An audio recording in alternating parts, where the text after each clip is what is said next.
बिस्मिल्लाहिर्रहमानिर्रहीम। अस्सलाम वालेकुम। आज 28 सितंबर बरोज़ बुध हम बात करेंगे दो अहम इशूज़ के हवाले से। इस्लामाबाद में शहर इक़्तिदार में इम्पोर्टेड हुकूमत के लिए ख़तरे की घंटी बज गई है। अवाम निकल आई है इम्पोर्टेड हुकूमत के ख़िलाफ़। झूठे वादे किए गए थे। एक हफ़्ता पहले इन्होंने वापस भेज दिया था मुज़ाहिरीन को, जो अब दोबारा इनके सामने आ गए हैं और उनकी तरफ से जो मुतालबात हैं वो भी सामने रखे गए हैं। उसकी तफसील भी मैं आपके साथ शेयर करूँगा। साथ हम बात करेंगे पीटीआई के खिलाफ ममनुआ फंडिंग केस में इस्लामाबाद हाई कोर्ट में जो अपील फाइल की थी। इलेक्शन कमीशन का जो फैसला था, जिसमें पीटीआई पर यह इल्ज़ाम लगाया गया था कि ये ममनुआ फंडिंग लेने में मुलव्वस पाई गई है, और उस फैसले पर फिर एफआईए ने भी कार्रवाई शुरू कर दी थी और इलेक्शन कमीशन ने भी शो काज नोटिस जारी किया था कि क्यों ना आपके जो वो ममनुआ फंड है उनको जब्त कर लिया जाए। उस पर इस्लामाबाद हाई कोर्ट में अपील फाइल की गई थी, जिसके ऊपर आज समाअत हुई है।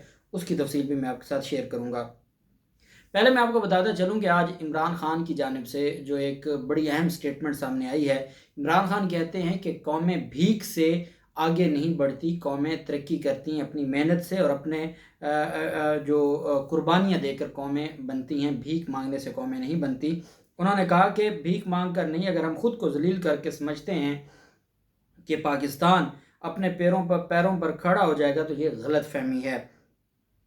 इस्लामाबाद में एक सेमिनार से खिताब करते हुए इमरान खान की जानिब से ये कहा गया कि जो कौमें अपनी इज़्ज़त नहीं करती उसकी कोई इज़्ज़त नहीं करता। एक एक लफ्ज़ बड़ा अहम था। कहते हैं कि जो कौमें अपनी इज़्ज़त नहीं करती कोई उसकी इज़्ज़त नहीं करता, हमें अपने पाँव पर खुद खड़ा होना होगा। और इमरान खान की जानिब से ये कहा गया कि हमने जो इतने जूते पॉलिश किए हैं आज तक, इसका क्या फ़ायदा हुआ। अमेरिका में अफ़गानिस्तान नाकाम हुआ तो ज़िम्मेदार पाकिस्तान को ठहराया गया। जब मैं ये कहता हूँ तो मुझे बोला जाता है कि ये मत कहो, अमेरिका नाराज़ हो जाएगा।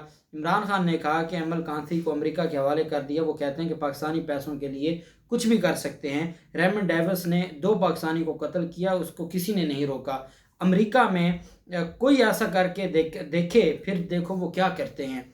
इधर हम डर के मारे तहकीकात नहीं करते कि अमेरिका नाराज़ हो जाएगा। इमरान खान ने कहा कि शहबाज शरीफ ने ब्लूमबर्ग में खातून एंकर के साथ रोना पीटना शुरू किया कि मैं लुट गया, और एंकर घबरा गई। फिर कहता है कि अपने चैनल्स के ज़रिए दुनिया को बताओ कि हमारी मदद करें। शहबाज शरीफ ने कहा कि वो एंकर है जो तुम्हारे सामने है, जो बाइडन नहीं बैठा कि जिससे आप भीख मांग रहे हो, टीवी पर बैठकर भी आप भीख मांगते हो। इमरान खान ने कहा कि मगरबी ममालिक कौमी मफाद मुकद्दम रखने वालों की इज़्ज़त करते हैं। रूसी सदर से दुनिया के सरबराहान ने मेरे बारे में पूछा। प्यूटन ने कहा ये मेरी पॉलिसी नहीं मानता, मैं इसकी इज़्ज़त करता हूँ क्योंकि ये अपने मुल्क के लिए खड़ा है। याद रखें, जब आप अपने कौमी मफाद के लिए खड़े होते हैं सब आपकी इज़्ज़त करते हैं। जब आप अपने कौमी मफाद के लिए नहीं खड़े होते, लोग कहते हैं कि जो अपने मुल्क का नहीं है वो हमारा क्या होगा और वो हमारे साथ क्या भलाई करेगा। दूसरी तरफ किसान बड़ी तादाद में इस्लामाबाद पहुंच चुके हैं और किसानों का जो मुतालबा है वो वही मुतालबात हैं। ये किसान इत्तेहाद ने मुज़ाकरात की नाकामी, राना सनाउल्लाह ने झूठा उनके साथ मुज़ाकरात किए थे और शहबाज शरीफ एंड कंपनी ने उस वक्त ये कहा था कि शहबाज शरीफ क्योंकि बैरून मुल्क दौरे पर थे, पिछले हफ्ते ये मुज़ाकरात हुए थे और वो डी चौक जाना चाहते थे, लेकिन कहा गया कि आप ये मुज़ाकरात होने दें और फिर हम आइन और कानून के मुताबिक आपकी बातें मानेंगे। झूठ था, फ्रॉड था। एक हफ्ते में कोई कार्रवाई ना हुई। इनको तो अपनी ऑडियो लीक से ही नहीं फुर्सत मिली कि ये कुछ करते। इतने में जो किसान इत्तेहाद है उन्होंने उनका सब्र जवाब दे गया और वो वापस पाकिस्तान आ गए, सॉरी इस्लामाबाद आ गए। उन्होंने दोबारा हुकूमत से मुतालबात की मंजूरी का मुतालबा किया है और चेयरमैन किसान इत्तेहाद कौंसल खालिद हुसैन ने कहा कि हुकूमत बात नहीं करेगी तो किसान सड़कों पर होंगे। काफ़ी दिनों से हुकूमत से बात कर रहे थे, 2 से 3 मुलाकातें हमारी वज़ीर आज़म से भी हुई लेकिन उसका कोई फ़ायदा नहीं हुआ। उन्होंने कहा जब तक मुज़ाकरात नहीं होंगे अब हम नहीं जाएंगे। अभी तक वफाकी हुकूमत में से किसी ने मुज़ाकरात के लिए रब्ता नहीं किया। हुकूमत किसानों के साथ बैठ कर बात करे। उनका कहना था कि यूनिट 30 रुपये का हो गया है, खाद मिल नहीं रही, फसलें तबाह हो गई हैं, इस साल आटे की खाद का खदशा है। हुकूमत पाकिस्तान से गुजारिश है कि वो किसानों के मसाइल हल करे। किसान इस वक्त मुल्क को बचा सकते हैं। उनका कहना था कि हमारी 50% फसल तबाह हो गई, पानी नहीं होता तो मर जाते हैं, पानी आता है तो हम डूब जाते हैं। उनका कहना था कि चारों सूबाई हुकूमतों का खाद का सिस्टम यूनियन कौंसिल की सतह पर ले जाया जाए ताकि किसानों को उसका फ़ायदा हो। खालिद हुसैन का ये भी कहना था कि जब तक काला बाग डैम नहीं बनता मुल्क तरक्की नहीं कर सकता। उन्होंने कहा कि आसिफ जरदारी, सिंध डूब गया है, आपसे भी हमारी ये गुजारिश है डैम बनने दें। اور بلوچستان بھی ڈوب گیا، سندھ بھی ڈوب گیا اور جنوبی پنجاب بھی ڈوب گیا ہے اس سے۔ اور ساتھ ان کی طرف سے یہ بھی کہا گیا، انہوں نے جو مختلف چوکیں ہیں، جو چوکس ہیں، ان کو بند کیا ہوا ہے اور وہاں پر احتجاج کر رہے ہیں، اور انہوں نے اپنے ہاتھوں میں ڈنڈے اٹھائے ہوئے ہیں، اور ساتھ وہ نعرے بازی بھی کر رہے ہیں، اور جو موجودہ امپورٹڈ حکومت ہے ان کو گھر بھیجنے کے حوالے سے بھی ان کی نعرے بازی کی جا رہی ہے۔ کسان، آپ جانتے ہیں کہ ہمارے ملک کی معیشت وہ زراعت پر ہمیشہ تکیہ کرتی آئی ہے، اور بدقسمتی یہ ہے کہ ہمارے ملک میں کبھی زراعت پر کام نہیں ہوا، جدید ٹیکنالوجی زراعت میں نہیں لائی گئی، کسانوں کو کبھی فائدہ نہیں دیا گیا۔ عمران خان کے دور کی ہم بات کریں تو ہم نے دیکھا کہ جو فصلیں ہیں ان کی جو شرح ہے، جو پیداوار ہے وہ پہلے سے بہت بہتر تھی، اور جو 4 فصلیں تھیں وہ حاصل کی جا رہی تھیں۔ کسانوں کو، اگر گنے کی بات کی جائے، شوگر ملوں کی جو بدماشی تھی وہ عمران خان کے دور میں ختم ہوئی، گنے کے کاشتکاروں کو وقت پر ان کا جو اصل پیسہ تھا وہ ملتا تھا، اور اب دوبارہ سے ان کی طرف سے جو زیادتی کی جا رہی ہے۔ آپ جانتے ہیں کہ جب کھاد کا ایک بحران پیدا کیا گیا تو اس میں بھی یہ بڑے بڑے تاجر تھے جن کا کہیں نہ کہیں بیک گراؤنڈ مسلم لیگ نون سے ملتا ہے، اور یہ اس کی جان بوجھ کے اور بیوروکریسی اس میں ملوث تھی، اور یہ نہیں لوگوں تک پہنچنے دیتے تھے اور اس کا سٹاک کر لیتے تھے، جس کی وجہ سے پھر وہ بحران پیدا ہوا، اور آج تک وہی معاملات ہیں۔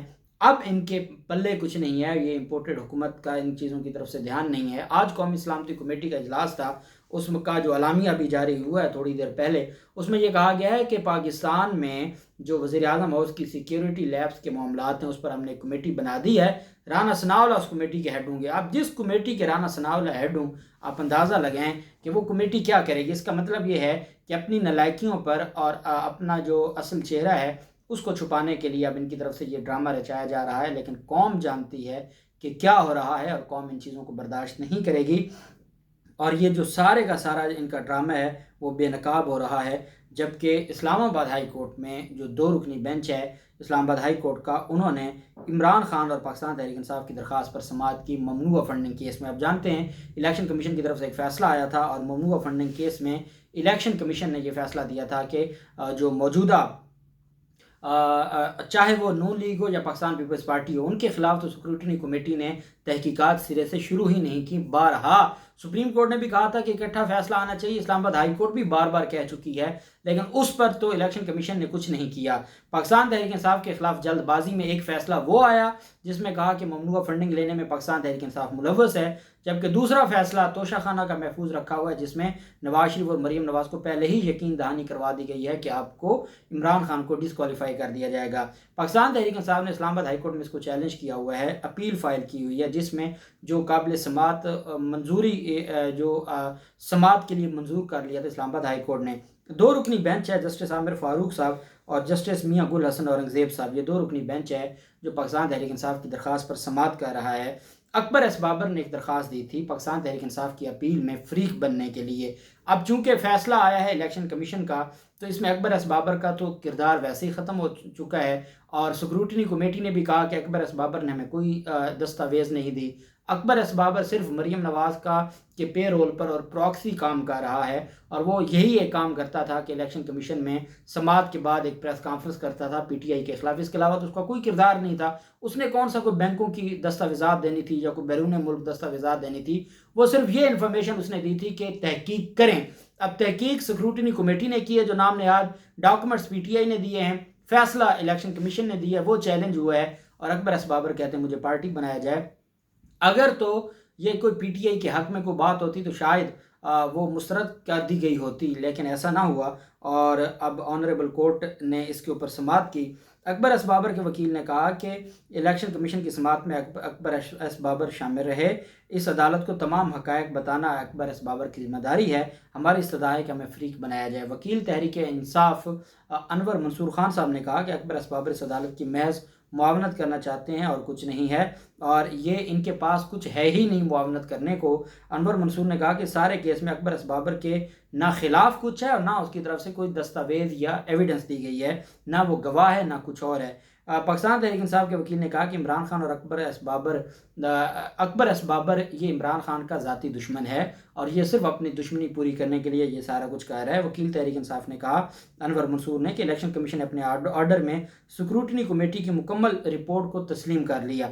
जस्टिस आमिर फारूक ने इस्तफसार किया कि क्या इलेक्शन कमीशन की जो स्क्रूटनी कमेटी की कार्रवाई थी वो सुओ मोटो थी। अनवर मंसूर ने कहा बिल्कुल, क्योंकि अकबर एस बाबर की तो सदा ही कुछ और थी।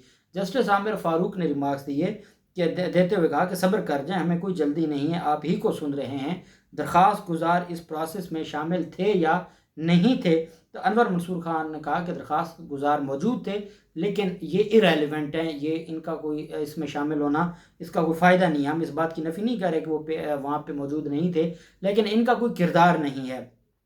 अदालत ने कहा कि इलेक्शन कमीशन की कार्रवाई के लिए बहुत से सफ़ात अकबर एस बाबर के दलाइल पर मुश्तमिल हैं। जस्टिस मियां गुल हसन औरंगज़ेब ने इस्तफसार किया कि अकबर एस बाबर को यहाँ फ़रीक बनाने पर इतराज़ क्यों है, क्या एक पार्टी मेंबर को फ़रीक नहीं बनाया जा सकता? अनवर मंसूर ने कहा कि पार्टी अकबर एस बाबर को अपना मेंबर तस्लीम नहीं करती।